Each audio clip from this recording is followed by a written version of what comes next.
Mesdames, messieurs, bonsoir. Bonsoir à tous et merci de votre fidélité. Voici ce qui fait l'actualité économique.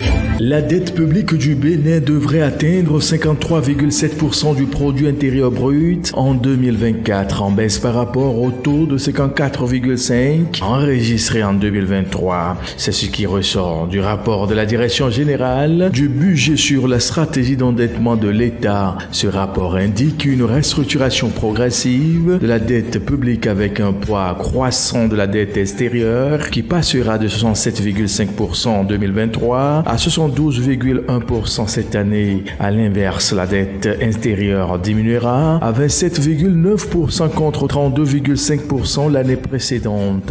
En valeur nominale, la dette publique se chiffrera à 6 968,9 milliards de francs CFA, dont 5 026,2 milliards de la dette extérieure et 1942,7 milliards de dette intérieure. Les emprunts auprès des créanciers multilatéraux restent la principale source de financement extérieur de l'État.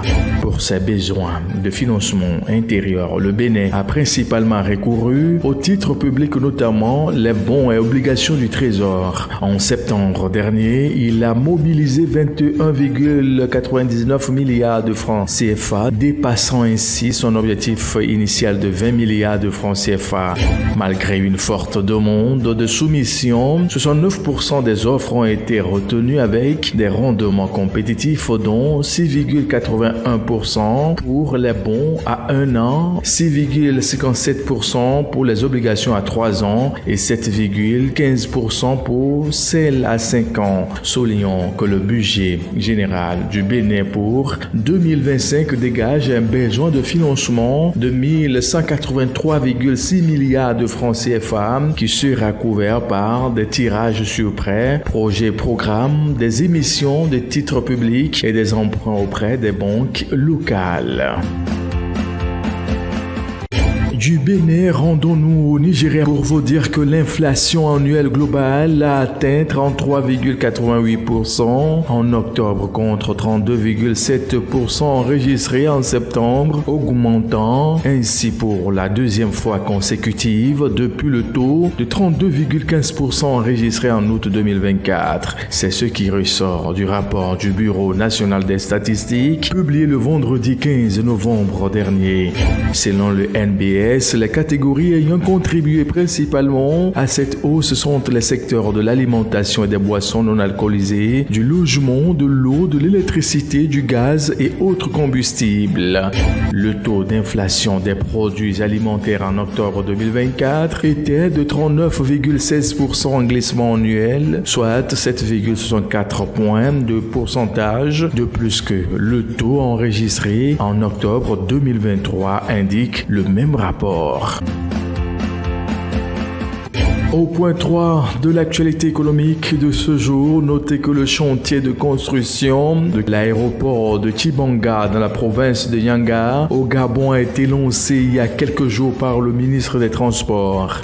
Les travaux qui visent à remettre à neuf l'ancienne plateforme datant du 15 décembre 2006 ne sont pas une simple rénovation. La première prévue pour durer 3 mois environ verra la construction d'une aérogare avec zone technique et administrative, d'une tour de contrôle et d'un centre de sécurité ainsi que le balisage de la piste. La seconde, qui durera aussi environ 3 mois, verra l'installation de facilités et équipements nécessaires aux vols commerciaux. L'actuel aéroport de Tchibanga ne dispose ainsi ni de clôture ni de base de lutte contre les incendies. Le dispositif météo et le matériel de communication sont aussi dysfonctionnels.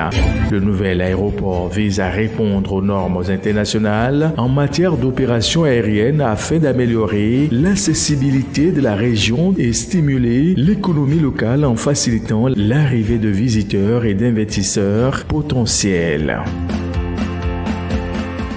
En Algérie, le groupe industriel de production de lait et ses dérivés a inauguré une nouvelle unité de production dans la wilaya de Bouira, située dans le nord du pays. Le coût total de l'installation est de 600 millions de dinars, soit 4,45 millions de dollars.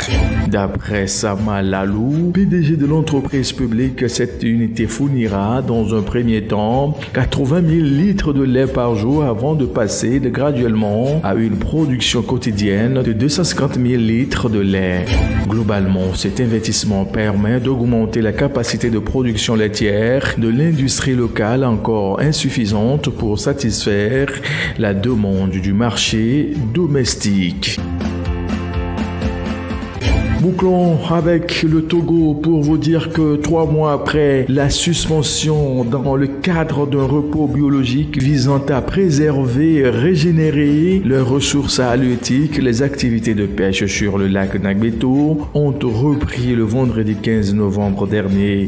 Une reprise qui s'accompagne de certaines restrictions. Des techniques et certains équipements de pêche jugés destructeurs sont bannis. Il s'agit entre autres des filets ou éperviers avec des mailles inférieures à 2 doigts et demi, des scènes de rivage, des nasses de moins de 3 doigts, ainsi que des dispositifs comme des bambous. Aussi, des pratiques comme le barré-barré, la palangre non appâtée ou encore l'utilisation de produits toxiques sont formellement prohibés.